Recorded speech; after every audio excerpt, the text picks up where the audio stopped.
The owner of a cobra that got loose in Grand Prairie in a neighborhood there last summer has been arrested. 23-year-old Lawrence Maddle is in custody on a $10,000 bond. That is a large amount considering his charge. Police say a case like this was truly unprecedented. The cobra never been found. Fox 4's Macy Jenkins live in Grand Prairie with the update. Macy. Hi, Heather and Steve. Well, according to Grand Prairie police, Maddle did have a permit to own his cobra, but if he's convicted of the misdemeanor charge of allowing his snake to escape and get out of his possession, he could lose his license for 5 years, face up to a $4,000 fine, and serve up to a year in jail.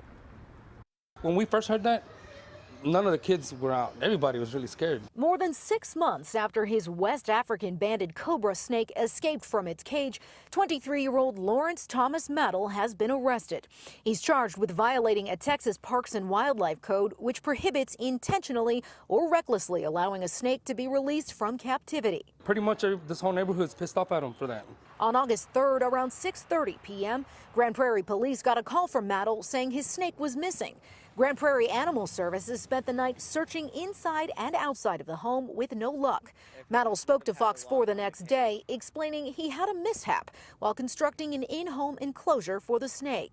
There wasn't a log, and it could have simply been handled. The thing is that these are beautiful creatures, and they're actually very sensitive. We asked Grand Prairie police why it took 6 months to make an arrest.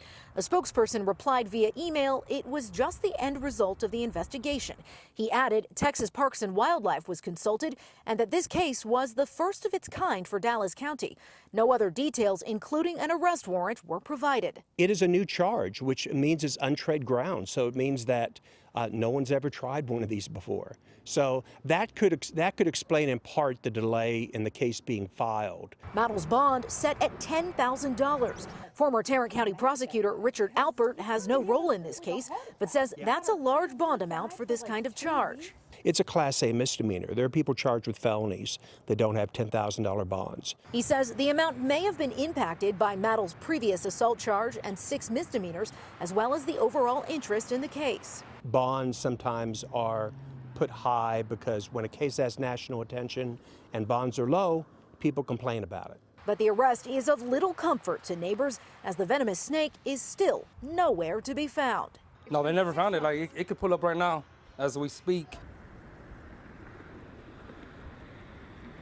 Back in August, an expert with DFW Wildlife Control says it's likely that the snake wouldn't survive in very cold temperatures. But earlier today, Fox 4 spoke with the organization, and they told us it's unclear if last week's below freezing temperatures and ice storm would have killed the snake.